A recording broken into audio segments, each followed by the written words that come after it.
when he first got off the air and got kicked off, he started to turn around and kind of make peace, but they weren't having any of it.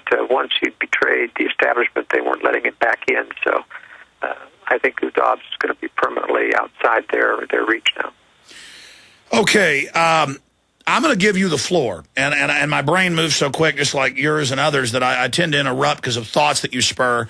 Joel Skousen, I want to give you the floor. And I did this earlier with another guest. I'm going to go in the control room 15 feet away. I'm going to listen to you for 20 minutes, talk about the economy, the global implosion, the world government being announced, run by the banks, the incredible announcement by the private Federal Reserve to publicly have dollar devaluation as a, quote, way to get us out of our debts. That's like if you have one leg chopped off, chopping off the other to fix it, or jumping in front of a moving train. I want you to speak about that. Overall geopolitical issues, anything else you want to cover. And Joel, are you comfortable with having 20 minutes here at the helm? Yeah, I do it all the time when I get on with Dr. Stan. He says, take it away. And okay, well, you know what, then? We're going to give you 30 minutes. Then I'm going to come back with a few final comments. I may pop in a few times, but I'll be right here riding shotgun with you. Joel Skousen, gold all-time record highs. What do you see the strategy of the globalist? I don't see them doing well. I believe they're really getting into a lot of trouble. Can you answer that question first before you get into all the other economy issues? I mean, do you concur that all is not well in Anglo-American land, and clearly there's these other fissures with the other two power blocks, and where do you see this going, and what can we do after you talk about what's happening to really accelerate the restoration of the republic? Joel Skousen of World Affairs Brief, you have the floor. Thanks, Alex. I want to begin, first of all, by commenting a little bit about Webster Tarpley was talking about on the uninterrupted section before I came on, and it's a little bit of a dangerous subject, but it meshes exactly with where I want to get to about fiat money, the greatest fraud ever, which is the subject of tomorrow's World Affairs Brief. But Webster was trying to make the case that you can take printed fiat money from the Fed, and as long as you put it into American infrastructure, it seems to be okay because it's permanently part of us and we're gaining benefit. But you know, as he went through his list and it got longer and longer, and he started to talk about outer space, he started to talk about all of these things that you could throw money at, that as long as it's infrastructure, it's okay. This is typical of the entrapment of free money, and it is dangerous, because, in fact, it still dilutes and diminishes every dollar that we've ever made. Now, when we trade our dollars in and exchange our labor and our wages and other things for dollars, it actually is trading our labor. It means something because we've just given real value for it. And the government takes every one of those dollars and starts to devalue it every time they print an additional dollar and hand it out to somebody. And so eventually that money comes home, and believe me, if you're building highways, if you're building maglev trains, that dollar isn't coming to me. Those dollars are first and foremost going to people who are getting those free jobs from government. And they're not quality jobs because they're competing with my dollars. They're competing with everything else that I earn. And they come home with barrels of dollars and they start spending it, and prices go up. And eventually it is a tax that is paid by us. There is no free lunch by printing dollars. And so I wanted to disabuse our listeners of those problems. I think a great deal of Webster Tarpley and many of his analysis, but that's where I have a strong disagreement, that any use of fiat money is a problem, it's a tax upon us, and it's a fraud upon the American people.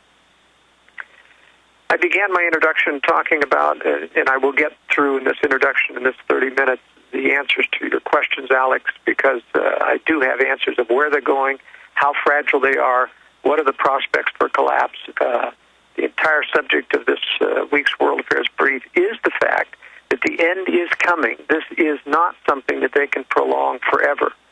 I will differ in those people who claim that there's going to be imminent collapse, and to think that in the sense that I believe strongly that we must not underestimate the power of the Fed, the power of this conspiracy, which controls so many elements of the economy, having lured people in to insider status within government to continue to manipulate markets and to print additional monies without it growing into hyperinflation. We, in fact, have a fundamental difference between Weimar Germany in the sense that their base of the money supply was much reduced compared to ours. We have a $200 trillion base of dollars that have been printed and spread around the world. And so when you print an additional $3 or $4 trillion, which normally would cause hyperinflation in Argentina or in any other third world country, it only ends up being 1.5% to 2% of the money supply in the United States. That's a long way from hyperinflation. But the things that keeps this Ponzi scheme going, and there's no doubt about it, as Richard Russell says, it makes Ernie Madoff's Ponzi scheme look like a piker. This has been degrading and devaluing our value of our currency. Ever since the Fed came into power, we've lost 95% of our purchasing power. But there's a common incentive to keep this system going. Government gets to spend without appearing to raise taxes. Its inflation tax is relatively hidden in slow, inexorable price increases. Citizens, in turn, become the recipients of dozens of government welfare and benefit schemes, health care, education grants, education loans, food subsidies, welfare benefits, and they don't appear to have to pay for it, so it's addictive. The trouble is that once it's started down this path, no one can stop it. No one wants to take the consequences or pay the consequences in real dollars, in real value, for cutting this off. In the end, this thing must collapse, but that's our analysis here. Is how long can they keep going on this? Well, the interesting point is to analyze here what they can do with the dollars that they print. Right now that they're basically pouring most of the money into the speculative economy via the big banks. This is not going into consumer hands. There was a major stimulus spending in June and July of 2008, created the highest rate of inflation in the United States by August of 2008. That's what happens when you inject money directly into the hands of consumers. It's directly inflationary in terms of price increases.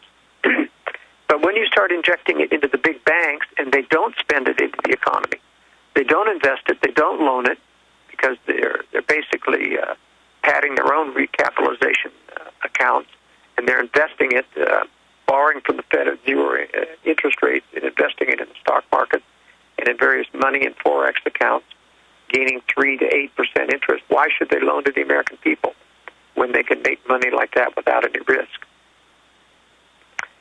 So this has not been particularly inflationary, but the inflation rate is, in fact, higher than what we have been led to believe. And that's what's important to understand, is that, in fact, there's even a policy within the Federal Reserve now that they want to raise the inflation rate as a way in which to get Americans to pull out all of the money that they're holding in reserve. And many Americans are holding a lot of money in reserve, and they're not spending because this instability, this distrust that we're not into a recovery, in fact. But they feel like if they can raise the inflation rate a couple of percentage points and start to panic people into thinking, gee, I'm really losing out by having my money in the bank, they'll pull it out and start to spend it. Now, the reaction of the public is actually correct. Converting cash into durable goods, and this is part of Alex's question about what do you do about this? When inflation starts to raise its ugly head, the worst thing you can do is keep your money in paper dollars. You need to convert it into durable goods, something that will last, into capitalization that will, in fact, make you additional money in the future. And that's one of the few things that people can do to mitigate the effects of the declining dollar. One of those hard goods that people can purchase is gold and silver.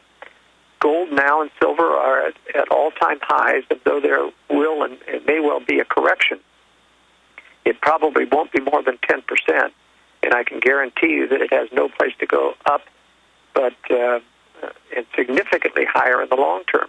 And one of the reasons for that is because there's a major Ponzi scheme in the gold markets that needs to be discussed. The big question is, where is the physical gold?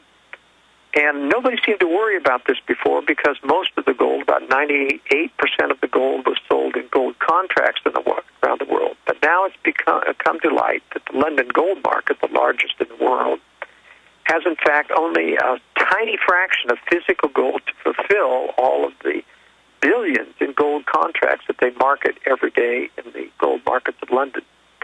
So they've created billions in contracts and have no actual gold to back them up. And for too long, gold investors have been content to roll over gold contracts, take their profits in dollars, Now, many are starting to take delivery in gold itself, and the London gold market is scrambling to find supplies, because if they fail to deliver when people demand delivery, then they're liable and the whole Ponzi scheme is revealed.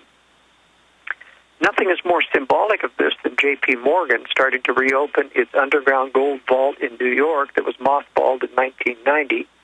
The timing is just a little peculiar. Not 10 days earlier, Jamie Dimon, the CEO of J.P. Morgan, which has long been the biggest shorter of precious metals in the world via synthetic positions, even to the tune of 100 times leverage, opened a precious metal vault in Asia. So we have to ask the question. Tyler Durden of ZeroHedge.com asked this. He says, is J.P. Morgan seeing a terrific business opportunity in warehousing gold, or are they happen to be setting up multiple gold warehouses so that they can fulfill one order, transfer gold from another to another, in other words, play the old shell game to be able to keep this Ponzi scheme going? I'm convinced they don't have but 10% of the gold in supplies to fulfill demand, and that there's about 90% of gold that's floating around in paper contracts that cannot, in fact, be fulfilled. They've got to keep this scam going as long as they can, and the way to do that, of course, is to assure people that we can fulfill the contracts. One of the ways to keep from having to do that for everyone is to assuage their fears by saying, we'll hold your gold for you. We'll guarantee that we have physical numbered bars that you can deposit in our vaults. But, of course, nobody ever gets into those vaults to check, just like nobody has checked or audited the Federal Reserve holdings either at Fort Knox or in the basement of the New York Federal Reserve Bank. So this brings us to the question of who can you really trust nowadays? Well, as some of the insiders who came on with movie director Charles Ferguson, he just put out an excellent documentary called Inside Job, and one of his major insiders, Satyajit Das, who's a financial commentator, said basically, you don't trust any of these boys on Wall Street. Get out of the paper markets. It's all a fraud. And the entire documentary shows that there's, in fact, a tremendous amount of experts that don't know what they're talking about. They essentially have so many conflicts of interest that they can't tell the truth. And it's a real problem. This has a great deal of relationship to the foreclosure nightmare. Right now there's talk about a moratorium on foreclosures nationwide. I don't think that's going to happen, frankly. Let me first of all cover the role of the MERS system, that's MERS, which is the mortgage electronic registration system, MERS. It's filed thousands of foreclosure actions around the country. This is a private company formed in Reston, Virginia, by the very big banks, investment banks like Goldman Sachs and J.P. Morgan, and the mortgage processors. They founded it in 1995 to speed up the legal record keeping of mortgages and sales of mortgages through securitization. Well, there's a reason they had to do that, because when you sell a mortgage-backed security, you package 1,000 mortgages together and you transfer them to one buyer, and he sells it the next day to another buyer. Technically, by the law, every one of those mortgages has to go before a title company and a notary, and the seller has to appear before and sign on the dotted line, and has to be secured what the interest and what the payments and what the status of the mortgage is before you can transfer it. So in other words, there was no way that they could actually create mortgage-backed securities under existing law. And so without any fundamentals whatsoever in law, the big banks created the MERS system, which essentially is a system of simply signing, multiple signings, hundreds of thousands of signings, automatic signings, asserting that the transfer has taken place without, in fact, anyone ever appearing before a mortgage notary and following the law. Now, of course, homeowners, lawyers, and advocacy groups contend that MERS has no right to initiate the actions because it doesn't own the mortgage loans, and they're absolutely right. And several judges now ruled that that is just, in fact, the case. And it's not trivial, because mortgage title companies themselves are on the hook for millions in these mortgages. When you foreclose a home, they have to certify the title. And many of these people have been leaned on to certify the title, even though they haven't, in fact, been able to follow the documentation. So there's a great deal of criminality and